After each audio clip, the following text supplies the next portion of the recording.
Assalamualaikum warahmatullahi wabarakatuh. Apa kabar Imawan dan juga Imawati? Alhamdulillahirrabbilalamin. Pada kesempatan kali ini kami dari bidang kader pimpinan Komisariat Ahmad Dahlan IMM Kota Salatiga akan mereview buku Memahami Ideologi Muhammadiyah karya Dr. Haji Haidar Nasir MSI Part 1 Perkembangan Ideologi. Menginjak usia 1 abad Muhammadiyah, masih banyak kalangan yang mempertanyakan mengenai ideologi, esensi, dan juga substansi dan hakikat isi dari Muhammadiyah. Hal ini tidak dialami oleh masyarakat umum saja loh, bahkan sekelas kader dan pengurus organisasi otonom Muhammadiyah pun kelimpangan jika harus menjelaskan mengenai hal ini. Kebanyakan mereka hanya menjelaskan Muhammadiyah sebagai gerakan amar ma'ruf nahi mungkar dan purifikasi. Mereka miss untuk menjelaskan hakikat Muhammadiyah sebagai sebuah organisasi yang juga menjunjung tajdid atau pembaharuan dinamisasi.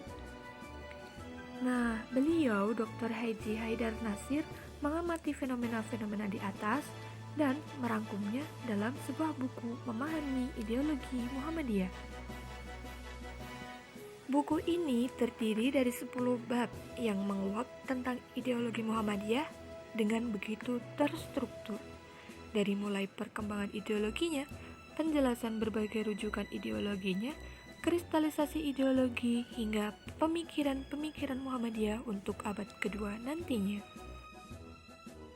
For your information guys, sebelum kita memahami tentang perkembangan ideologi, apa sih yang dimaksud dengan ideologi? Ideologi itu berasal dari bahasa Yunani ideos yang artinya ide atau gagasan dan juga logos yang berarti ilmu atau logika, dan dipopulerkan oleh Destud de Trente pada tahun 1757 sampai 1876 yang merupakan seorang filsuf Prancis dengan menyebut ideologi sebagai ilmu tentang ide-ide. Seperti itu guys. Next. Di Indonesia, setelah reformasi terjadilah kecenderungan baru di mana perkembangan gerakan-gerakan Islam mutakhir itu menunjukkan keragaman luar biasa dengan kemajemukan pemikiran dan juga aksinya yang tidak jarang saling berbenturan satu sama lain. Ada gerakan-gerakan Islam yang di masa Orde Baru tiarap atau underground bermunculan ke permukaan seperti NII, Ikhwanul Muslimin atau Gerakan Tarbiyah, Front Pembela Islam, dan lain-lain yang sering dikategorikan mewakili neo-revivalisme atau neo-fundamentalisme Islam.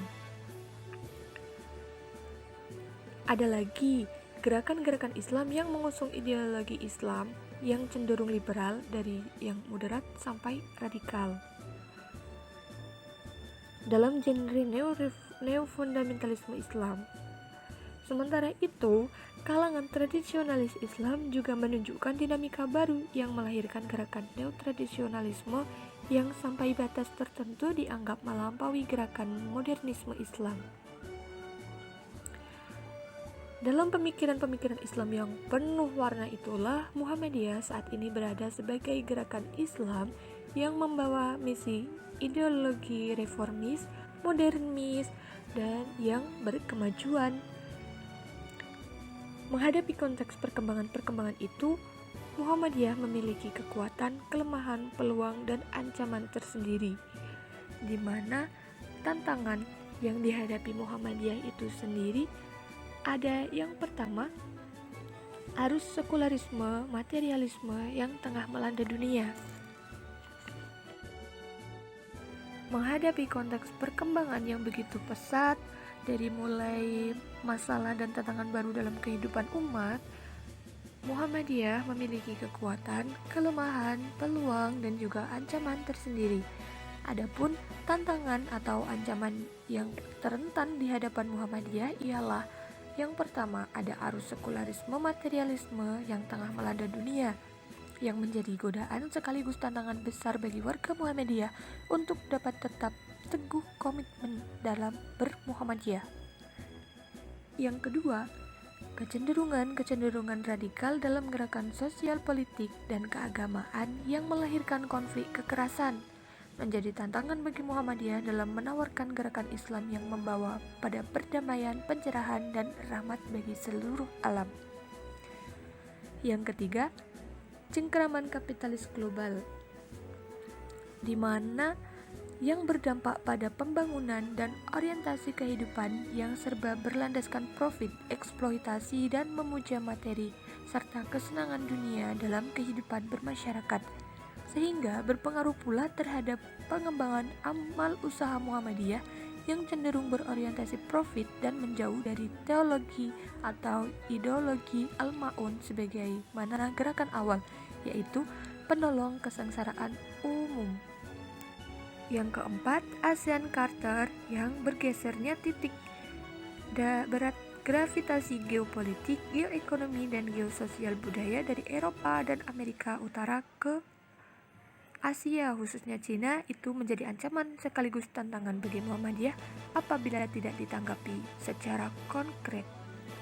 Dalam konteks perkembangan ideologi ini, penulis membagi 3 pemikiran dan orientasi ideologis yang berkembang dalam umat Islam, yaitu neo-revivalis, neo-modernis, dan neo-tradisionalis. Muhammadiyah sendiri yang sering disebut sebagai gerakan modernis reformis Islam berada dalam pusaran 3 ideologi yang sedang menguat itu.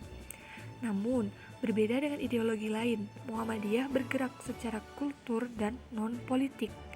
Dan memang, Muhammadiyah tidak bergerak di dalam ranah politik, namun lebih berkonsentrasi dalam dakwah ranah kemasyarakatan. Oke, kita masuk ke ideologi yang pertama, yaitu neo-revivalisme Islam. Neo-revivalisme Islam merupakan bentuk baru dari revivalisme yang muncul pada era Mutakhir dengan corak keagamaan yang lebih keras dan radikal. Dalam pandangannya itu terdapat 2 kepentingan yang saling berhimpit, yaitu antara gerakan pemurnian dan militan. Secara teologis, gerakan ini memiliki akar pada salafisme yang lebih kaku atau keras dari umumnya salafisme yang lain. Namun, perlu diingat kembali bahwa revivalisme Islam itu tidaklah bermakna tunggal, tetapi terentan dari yang moderat sampai ultra konservatif. Oke, untuk ideologi yang kedua, kita masuk ke neomodernisme Islam. Neomodernisme Islam merupakan model dan orientasi baru yang berbeda dari modernisme Islam lainnya. Bagi neomodernisme Islam, kaum muslim juga harus mengkaji dunia barat beserta gagasan-gagasannya secara objektif. Begitu pula terhadap gagasan-gagasan dan ajaran-ajaran dalam sejarah keagamaan Islam sendiri. Agar apa? Agar nantinya umat mampu menghadapi dunia modern dan melangsungkan kehidupannya. Neomodernisme sendiri dalam batas tertentu sering dituding terkait dengan pemikiran-pemikiran sekuler. Ada beberapa pemahaman tentang pemikiran sekuler di kalangan pemikir muslim dalam pemikiran barat, yakni pemisahan antara agama dari urusan-urusan negara, sedangkan sebagian lainnya memahami sebagai paham yang mempunyai urgensi penting untuk memperbarui dan memajukan kehidupan umat dalam semua aspek kehidupannya. Neomodernisme sendiri dipahami oleh Fazlur Rahman sebagai gerakan pemikiran Islam yang liberal, progresif yang muncul setelah modernisme dan sintesis antara wawasan Islam tradisional dengan penekanan modernisme atas rasionalitas dan ijtihad dengan pemikiran barat modern. Jadi neomodernisme itu dipahami oleh Fazlur Rahman sebagai gerakan pemikiran Islam yang liberal, progresif yang muncul setelah modernisme, dan itu sintesis antara wawasan Islam tradisional dengan modern, seperti itu, yang didasari oleh rasionalitas dan ijtihad dengan pemikiran-pemikiran barat modern. Untuk ideologi yang ketiga, yaitu neo-tradisionalisme Islam. Neo-tradisionalisme Islam merupakan bentuk baru dalam pemikiran dan gerakan keagamaan dari tradisionalisme. Munculnya neo-tradisionalisme Islam sendiri merupakan bentuk reaksi terhadap modernisme yang dipandang telah melakukan despiritualisasi dan detradisionalisasi yang selama ini menjadi rujukan keagamaan kaum tradisional. Nah, pada neotradisionalisme itu terdapat lompatan pemikiran, selain memelihara, tetapi juga menafsirkan warisan Islam klasik dengan dekonstruksi atau membongkar, sehingga menampilkan pemikiran transisional yang progresif bahkan liberal. Karena lompatan pemikirannya itu, maka gerakan dan pemikirannya sering disamakan dan disebut post-tradisionalisme atau kelompok pemikiran yang berusaha mendekonstruksi warisan-warisan budaya Islam berdasarkan standarisasi modernitas. Pada penutup bab 1 ini, penulis memaparkan mengenai penguatan ideologi di mana Muhammadiyah setiap babakan sejarahnya selalu merumuskan pemikiran-pemikiran resmi yang bersifat fundamental. Rumusan paling mutakhir adalah revitalisasi ideologi Muhammadiyah yang dicanangkan pada tahun 2007. Namun, sampai batas tertentu, ideologi Muhammadiyah yang belum sepenuhnya dipahami oleh sebagian anggota, bahkan pimpinan, banyak di antaranya mereka berpikir bahwa cukup dengan memahami Islam, maka mereka akan memahami Muhammadiyah. Mereka lupa bahwa Kiai Haji Ahmad Dahlan mendirikan Muhammadiyah karena pemahamannya terhadap Islam yang coraknya Islam berkemajuan. Muhammadiyah juga sebagai gerakan Islam yang mengemban misi tajdid dengan karakternya yang berbeda dengan gerakan Islam yang lainnya. Hal ini pun disebabkan karena banyaknya masalah ideologis yang dirangkum dalam 7 masalah utama. Begitulah tadi pemaparan materi mengenai review buku Memahami Ideologi Muhammadiyah bab 1, yaitu perkembangan ideologi. Semoga apa yang kami sampaikan dapat menjadi wawasan baru, dapat menjadi pengetahuan baru, dapat menjadi penguatan ideologi lagi terhadap teman-teman Imawan dan juga Imawati, terhadap kami sendiri. Kita di sini sama-sama belajar. Apabila dalam penyampaian, dalam tutur kata, dalam teks, dalam materi terdapat banyak kesalahan, kami mohon maaf yang sebesar-besarnya. Kami minta koreksinya kepada Imawan dan juga Imawati yang lebih berpengalaman mengenai buku tersebut. Billahi fisabilil haq, kami cukupkan sekian.